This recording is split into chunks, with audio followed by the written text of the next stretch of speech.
Well, the Justin Trudeau Liberals can be so unoriginal. I remember when they tried to frame the 2022 trucker convoy to Ottawa as a January 6th insurrection.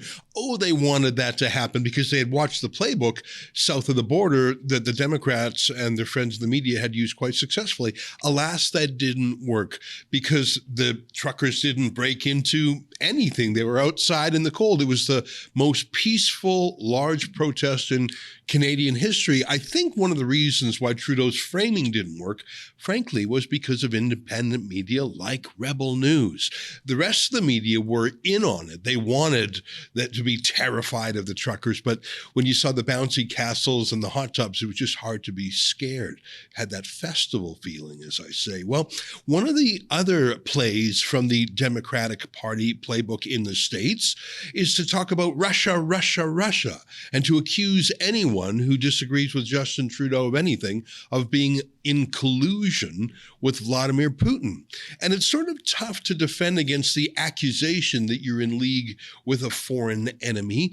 And I know this from personal experience. You might remember that a couple of years ago, one of Justin Trudeau's disinformation czars, he's a professor at the University of Calgary named Jean-Christophe Boucher, published a bogus study where he claimed to look at which Twitter accounts were pro-Putin. But the measurements he used were absurd. Like, if you oppose Justin Trudeau, you are pro-Putin. Yeah, no, about 80% of Canadians oppose Trudeau, and we're not all looking for Russia. But it's that DNC, Democratic Party playbook they're trying to use. Again, it doesn't really work. Remember when the CBC actually claimed that the truckers were in league with Putin? Remember that? I do ask that because, given Canada's support of Ukraine in this current crisis with Russia, I don't know if it's far-fetched to ask, but there is concern that Russian actors could be continuing to fuel things as this protest grows, but perhaps even instigating it from the outset. Well, again, I'm going to defer to our partners in the public safety, the trained officials and experts in that area. Well, I don't think people take that seriously anymore, but I guess word hasn't gone through the dumber regions of the Liberal caucus, because the other day, a Liberal MP of no great repute named Mark Gerretsen tweeted an accusation at an independent conservative-leaning journalist who happens to be Russian in ethnicity, accusing her of being a paid Russian asset, not expressing it as an opinion, but saying as a fact that Kat Kanada, who works for the Counter Signal, is, let me read the tweet to you directly. He said, "I finally blocked someone on here. I draw the line at a foreign government paying you to engage with me. Parliament needs to study this, and this person needs to be brought before committee to answer questions." So it's not phrased as a matter of opinion or speculation. It's phrased as a matter of fact that Kat Kanada is not just a legitimate opposition conservative journalist and activist in Canada, but rather a Russian asset. And joining me now via Skype from Nanaimo is Kat Kanada, also known as Kat Panova. Great to see you, Kat. And I'm sorry that this idiot Liberal MP is accusing you of being disloyal to Canada and in league with a foreign dictator. But what I like about you, and you work for Counter Signal, which is, of course, a product of alumnus Cian Bexley, is that you guys aren't taking this lying down. You're not rolling over, are you? No, thanks for having me, Ezra. Yeah, we have sent Mark Gerretsen a demand letter with certain demands of ours. People can see that on Cian's page, on my page, on the Counter Signals page. And we do not want to back down because what he's done is egregious. He has used his public office to attack a citizen who is essentially his opponent in terms of politics, and we don't want to let him get away with it. We want to hold him accountable. So that's what we're doing. That's our plan, and I hope people support us in that regard. about a week and a half ago, there was a news item out of the United States. Their Department of Justice is trying to prosecute 2 Russian nationals who are setting up a covert media company in the United States. It's very interesting, very curious. And there were 2 Canadians involved with it. One was named Lauren Southern, an alumna of ours, and one was named Lauren Chen. You're obviously not part of that organization. And I think what happened here is Mark Gerretsen saw what was happening in the States and said, I'm just going to extrapolate. It's cool again to accuse people of being Russian spies. I don't like this Kat Kanada, Kat Panova. I'm just going to say it. And really, who's going to fact check me? The CBC? The CBC never fact checks liberals. So it's not that he said, Kat Panova is sympathetic to Russia. And I don't really think you are sympathetic to Putin. It's not that he said, I think, or I believe, or it looks like. He said categorically that you are paid by Putin to basically engage and harass liberals. Like he just made up a fact and then said, because of that false fact, you ought to be subpoenaed before the committee. Like that's just such an astonishingly reckless thing for a grown-up to say, let alone a member of parliament. I can't believe he did it. What was he? Did he think that no one would push back, or do you think you would just roll over? What do you think was going through his mind? Right. Yeah. So I think the biggest issue on top of him defaming me is, as I said, his abuse of public office. In terms of what was going through his mind, obviously, I can only speculate. I don't view Mark Gerretsen as a particularly sophisticated intellectually. I think he landed in his role with some fortune by being close to Trudeau, most likely. And, as I said, I can only speculate what his motivations were. All I can say is that it's absolutely not true. And it's kind of disappointing to see a member of parliament to espouse such lies without doing any due diligence in terms of checking his facts. He didn't message me. He didn't bother doing any fact checking whatsoever. He just stated a lie as a fact. And that's egregious. This kind of thing, was pretty common for the country that I came from, a communist country of USSR, where, people were free to smear anyone they liked without any accountability and any repercussions. But we're not going to let him get away with that. We are going to hold his feet to the fire and hopefully get some justice out of this, because this is just unacceptable for a country that's supposed to be free, democratic, Western, like Canada, a country that I love, a country that took me in after my own country would, persecute me for saying things that they didn't agree with.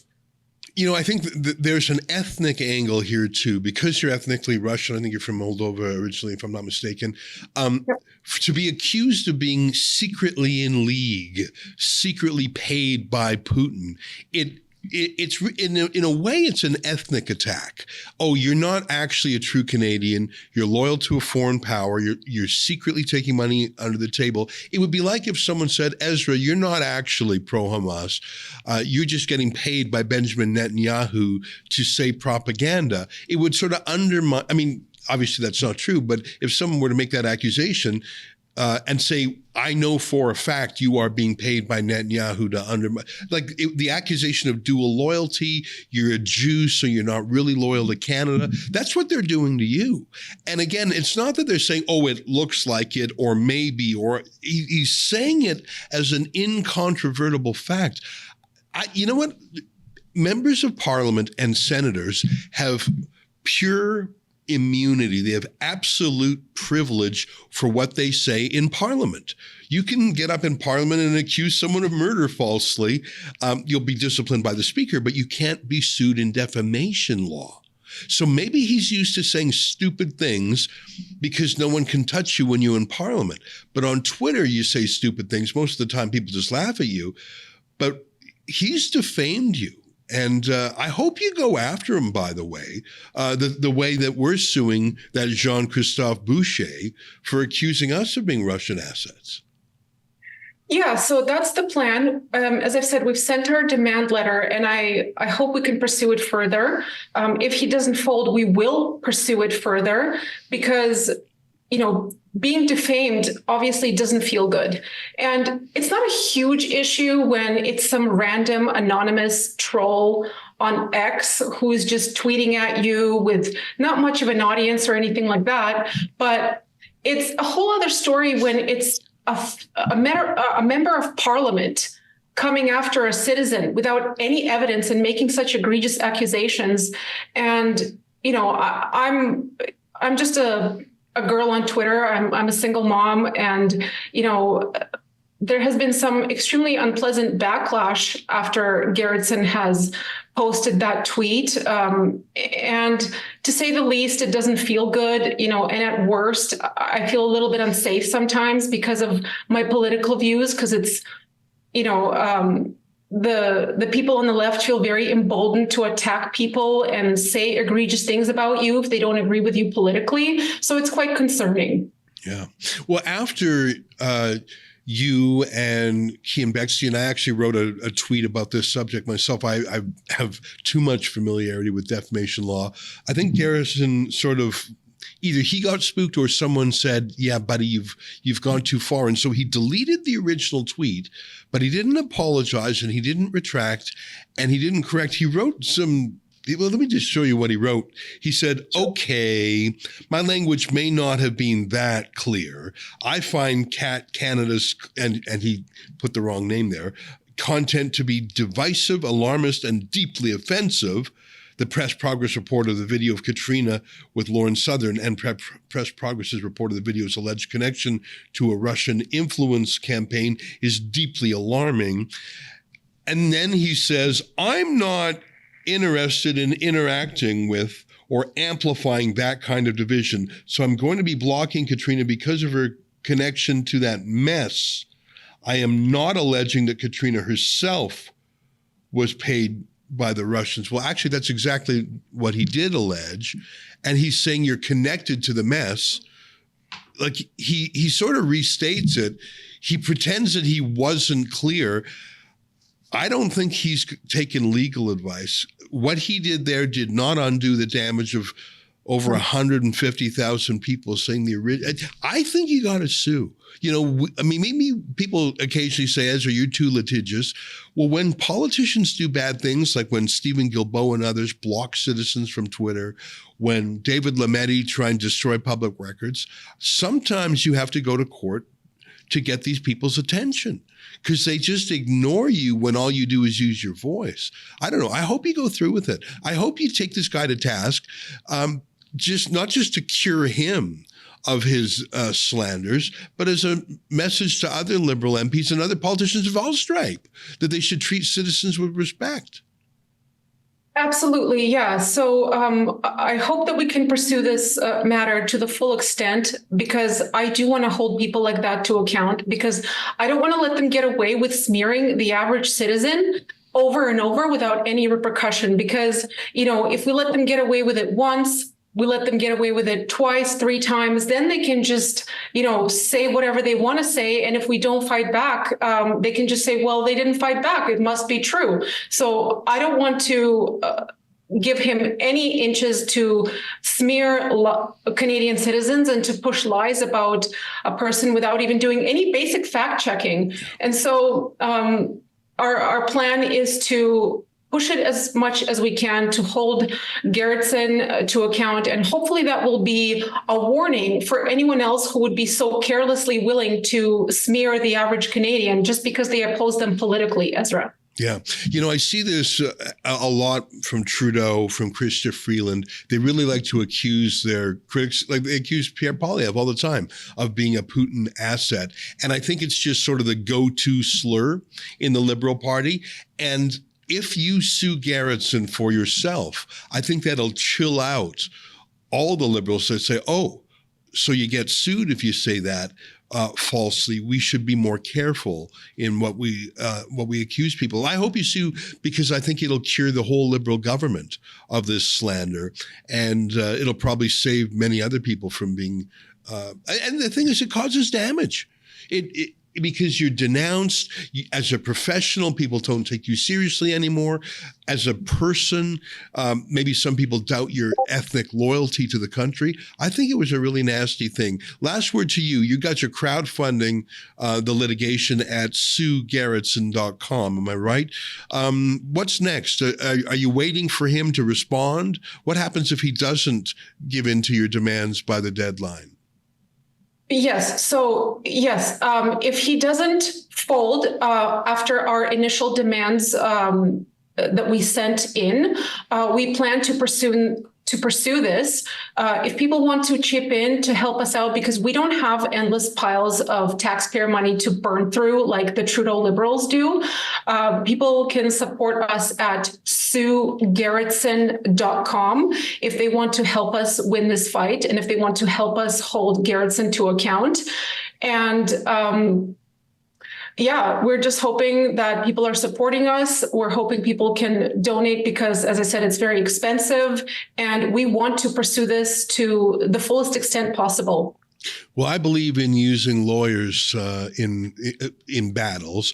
It's probably because I'm a former lawyer myself, and also I see that other means the Liberals are impervious to. They don't care what grassroots people say. They don't even care what independent journalists say. But a lawsuit seems to clarify their minds sometimes. Kat, great to see you again. Thanks for taking the time.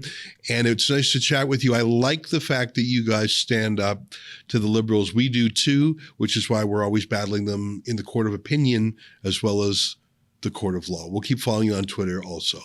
See you later. Thanks, Ezra. Right on. Great to see you. There you have it. And I don't know, that Mark Gerretsen, he looks I think he looks afraid, if I can say so. And it's a good look on him. Stay with us. More ahead. It's the news event of the year. Canada's most controversial premier sits down with Canada's most controversial journalist, and everything is on the table. Come watch Ezra Levant one-on-one with Alberta Premier Danielle Smith in front of a live studio audience in Calgary. Nothing's off limits. Nothing's held back. Questions that would make Justin Trudeau invoke martial law. Answers that will make Stephen Guilbeault pee his pants. You're not going to want to miss this one, but you have to be there in person at the Rebel News Live mega conference in Calgary on October the 5th. Tickets are limited, so drop everything and go to rebelnewslive.com right now. Special discounted prices for Patriots and special extra high prices if you're with the CBC. Go to rebelnewslive.com now.